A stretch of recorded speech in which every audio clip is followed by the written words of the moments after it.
Welcome to गुरु कृपा online study.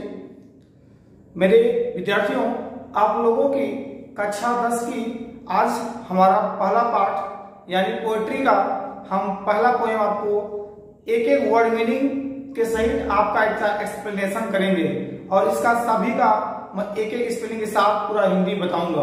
तो आप लोग वीडियो को अंत तक देखिएगा ताकि एक एक बात आपको समझ में आ सके। तो चलिए हम आपको बताते हैं पहले पाठ का नाम क्या है। Dust of snow. इसके जो पोएट हैं रॉबर्ट ली फ्रॉस्ट हैं और इसमें बर्फ के धूल यानी बर्फ के कण। कवि जी इसमें नाराज रहते हैं, किसी बात को लेकर ये दुख में रहते हैं। एक कौवे ने इनकी मनोदशा को बदल देती है। ये आपको मैं पूरा एक्सप्लेनर के साथ बताता हूं, ध्यान से देखिएगा। डस्ट ऑफ स्नो, बर्फ के धूल या कण, ये पाठ का नाम है। तो बर्फ के धूल या कण टॉपिक क्या है आपका, यहां से मैं लिख दिया हूं।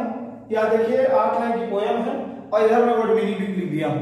तो आप यहाँ पोएट है रॉबर्ट ली फ्रॉस्ट जी और पाठ का नाम यहाँ है। लेसन कक्षा 10 की किताब में ये आपका पहला लेसन मिलेगा। तो आपकी बोर्ड की तैयारियां आज से हम तैयारी कराना शुरू करते हैं। आपको हम पोएम भी बताएंगे और क्वेश्चन आंसर एमसीक्यू सारे चीज का आपका टॉपिक ऐसे चलेगा। तो चलिए बता रहे हैं। The way a crow shook down on me the dust of snow from a hemlock tree। एक मिनट कर रहे हैं। द वे माने तरीका के प्रकार वहां लिख दिए मुझे। वे माने तरीका प्रकार। अक्रो माने एक कौवा, शुक माने हिलाना, डाउन माने नीचे, ऑन माने पर, मी माने मुझ पर, अर्थात कवि के लिए यहां लगा हुआ है। जिस तरीके से कौवे ने मुझ पर हिलाकर गिरा दिया। क्या हिलाया? अभी देखिए आप, डस्ट ऑफ स्नो यानी बर्फ के धूल। कहां से? फ्रॉम हेमलॉक ट्री यानी एक धतूरे के वृक्ष से। कहने का अर्थ है, हिंदी कैसे आप बनाएंगे इसका?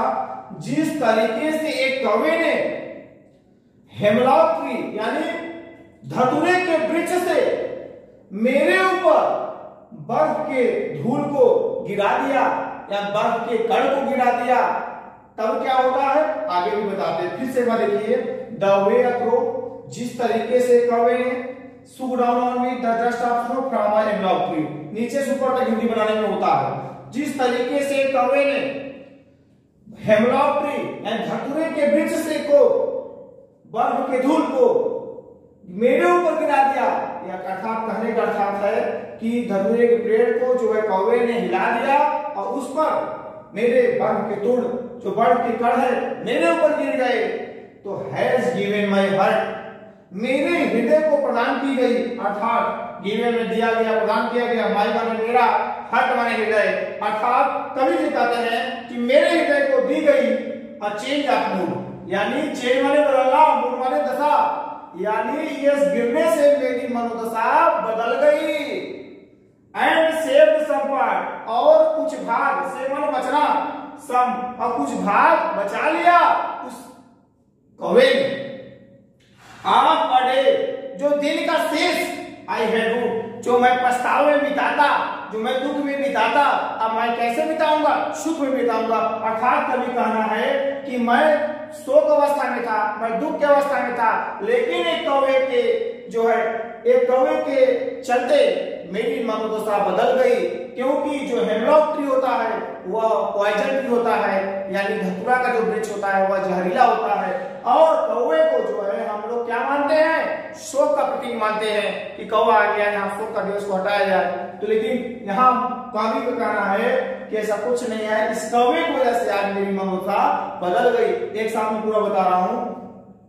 जिस तरीके से एक कौवे ने धतूरे के वृक्ष को हिलाकर मेरे ऊपर बर्फ के कण को गिरा दिया और मेरे हृदय को दी गई, मेरा अर्थात मनोदशा को बदल दिया गया और मेरा जो शेष दिन भाग का शेष भाग कुछ बच गया, जो मैं शेष भाग मैं दुख में बिताता, अब मैं वह सुख में बिताऊंगा। यह पाठ का जो है हिंदी एक्सप्लेनेशन था। आप लोग ऐसे ही बने रहें, आपको हम ऐसे ही एक पोएम भी आपको हम व्याख्या कराएंगे, क्वेश्चन आंसर कराएंगे, एमसीक्यू कराएंगे, सारे लेसन का कराते रहेंगे। चलिए वीडियो अच्छा लगेगा तो लाइक वाला बटन दबाएं, सब्सक्राइब करें, शेयर करें, जिससे सभी बच्चे इसको पढ़ सकें। चलिए अगले वीडियो में मिलते हैं। जय हिंद, जय भारत।